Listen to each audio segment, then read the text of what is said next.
Jong Dantes and Marian Rivera!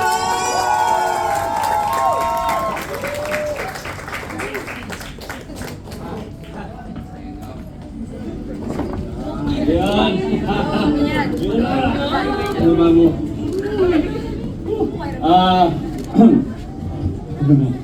So, bago mag-umpisa.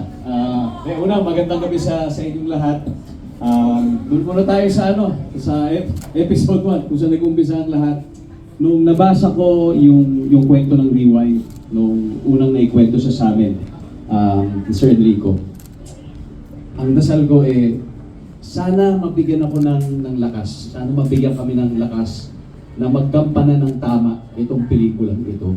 Kasi grabe po yung naging impact ng kwento sa akin at sa amin mag-asawa. And that was, hindi rin namin po in-expect na matutuloy yung production at masasama kami. Pero matuloy man o hindi, nagkaroon na po siya ng impact sa amin dahil kahit pa paano nabasa namin siya. Pero mabuti na lang po, nagkatotoo na natuloy yung project. Kaya nagkaroon din ng isa pang prayer na sana through this film and also through the 9 other beautiful films, mas sumigla pa ang ating industriya na sana hindi lang dito sa Metro Manila Film Festival, kung hindi sa buong taon or for the succeeding years to come. And eto na tayo, nandito tayo ngayon. Sa tingin ko, with all humility, ay ibinigay niya. Hindi lang yun, pero higit pa dun. At lahat ng pinagpapasalamat natin kay Lords. Tama po, sabi ni Father, lahat ay galing kay Lord. Sabi ni Direk May, everything comes from the Lord.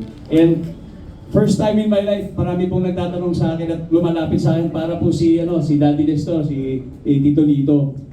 Grabe yung naging impact ng pelikula nyo sa amin. Hindi po namin na-expect na gano'n po yung magiging dating sa kanila. Sinasabi sa amin, grabe kayo, dahil sa inyo pinaiyak nyo kami. So hindi ko alam ang re-respond ko sa kanila, thank you ba? Thank you, pinaiyak namin kayo. O I'm sorry, pinaiyak namin kayo. Pero one thing is for sure, hindi na kami ang gumawa nito, hindi lang kami, but a higher being which is, who is Lord's. Kaya ino-honor po namin ang lahat ng ito dahil sa Kanya. Maraming salamat muli, Lords. And dahil din po yan sa tiwala ng ating mga partners, lahat po ng bumuo ng pelikula. And I'd like to begin by honoring and thanking also our partners, ABS-CBN. Mr. and Mrs. Lopez, maraming salamat po. Ma'am Cory, thank you very much. APT Entertainment, Sir Joe, Sir Mike, wala si Sir Mike ngayon. Ma'am Cams, Jack, thank you very much.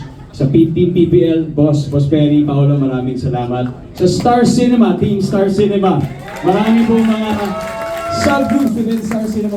Thank you very much. Si Chris, Ma'am Olive, Ma'am Zell, lahat po ng teams na pumapailalim sa Star Cinema. Maraming salamat sa tiwala sa mga bookers.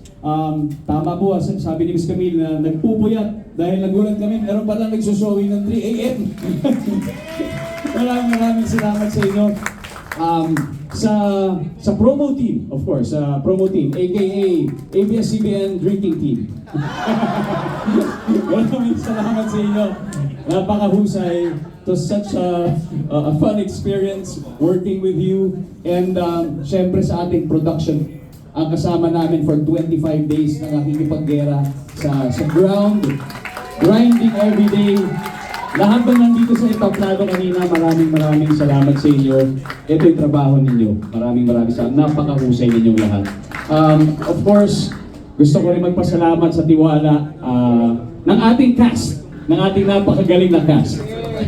Napakasarap yung katrabaho. Sana hindi ito ang huli. At sana marami pa tayong magawa together kung saan man yan at kailan. Kay Direk, ating captain of the ship, sa aming leader, thank you for your clear vision. Aminin namin may mga pagkakataon na nalilihis kami, hindi namin maintindihan kung saan mapupunta yung character, paano namin nagagawa to. Pero dahil sa kanyang napakalinaw na gustong mangyari at sabihin, naging madali para sa amin. And I think isa sa mga dahilan na yun ay maganda yung aming kwentuhan, that we share the common vision and the common ideals also, and the common vision for the film. Kaya dahil doon naging madali para sa amin. Direk, maraming salamat sa iyo.